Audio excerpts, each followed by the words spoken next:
Sebuah tower provider seluler setinggi sekitar 15 meter yang berada di atap gedung sekolah perhotelan kawasan Jalan Joyoboyo Wonokromo Surabaya ambruk hingga menimpa mobil parkir pada Jumat 23 Januari.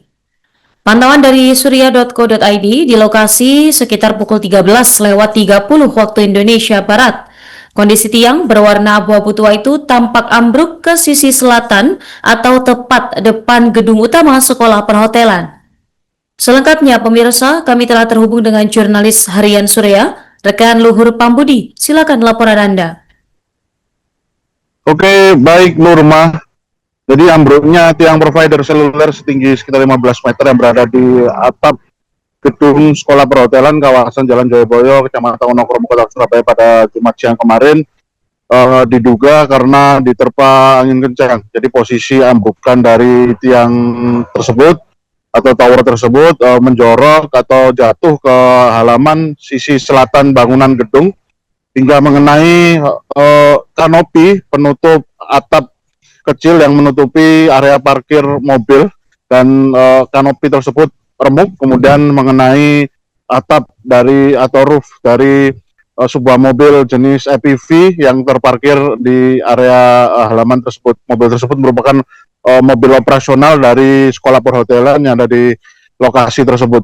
Dan kemarin pihak pengelola sekolah perhotelan yang bernama Vitara Yuda menceritakan bahwasanya angin kencang yang terjadi pada siang hari kemarin ditenggarai menyebabkan konstruksi tiang tersebut ambruk. Padahal berdasarkan informasi yang dihimpun oleh Vitara, beberapa orang teknisi sempat didatangkan oleh pihak pemilik tiang tower tersebut untuk melakukan pemeriksaan pada sehari yang lalu atau hari Kamis kemarin. Namun ternyata kendati sudah dilakukan maintenance semacam itu pada hari kemarin ya, sehari yang lalu, ternyata hari Kamisnya atau satu hari setelah kejadian, ternyata tiang tower tersebut tetap ambruk diterpa oleh angin kencang yang ternyata bukan hanya terjadi di hari Jumat kemarin, tapi menurut kesaksian dari Vitara sudah sempat terjadi beberapa hari ini. Kemudian sejak kapan tiang tower tersebut dibangun di lantai 5 gedung sekolah perhotelan tersebut? Ternyata Vitara mengungkapkan tiang tower tersebut dibangun sejak tahun 2022 silam. Kemudian Vitara kemarin sempat ditanyai apakah ada berapa jumlah provider seluler yang menyewa tiang tower tersebut. Vitara kemarin tidak mengetahuinya secara pasti, namun ia memastikan memang pihak pemilik tiang tower tersebut menyewakan kepada pihak provider seluler yang ada di Indonesia. Kemudian kemarin Vitara juga setelah kejadian, Vitara juga melakukan upaya evakuasi terhadap seluruh staf dan siswa atau mahasiswa-mahasiswi dari sekolah perhotelannya itu untuk meninggalkan area gedung dan meliburkan aktivitas belajar mengajar di sekolah perhotelan tersebut yang diperkirakan akan berlangsung proses libur tersebut hingga proses evakuasi terhadap tiang tower tersebut rampung, dan diharapkan pada Senin pekan depan proses belajar mengajar sudah bisa kembali dilakukan secara normal. Dan kemarin Ketua Tim Operasi Kedaruratan BPBD Kota Surabaya, yakni Arif Sunandar, tak menampik bahwasanya memang pada momen kejadian ambruknya tiang tower provider itu angin kencang berkecepatan 15 km per jam sedang terjadi. Teman tersebut didasarkan oleh lansiran resmi dari catatan BMKG yang dihimpun oleh pihak BPBD Kota Surabaya. Dan kemarin mengenai kualitas dari konstruksi tiang tower tersebut, Arif Sunarda tidak bisa menceritakan secara detail karena penjelasan itu merupakan domain penjelasan resmi yang hanya boleh dilansir oleh pihak kepolisian yang nanti akan dilakukan pencarian informasinya itu melalui serangkaian mekanisme penyelidikan lebih lanjut, termasuk melibatkan pihak tim lapor atau tim Inavis.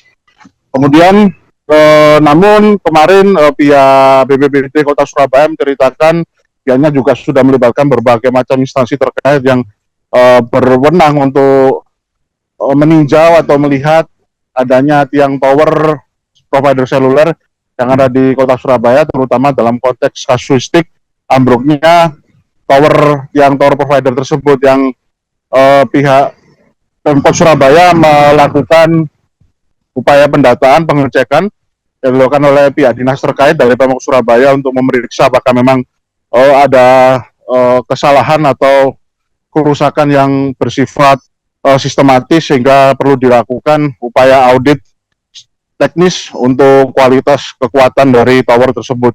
Demikian reportase kami, Nurma, kembali ke studio.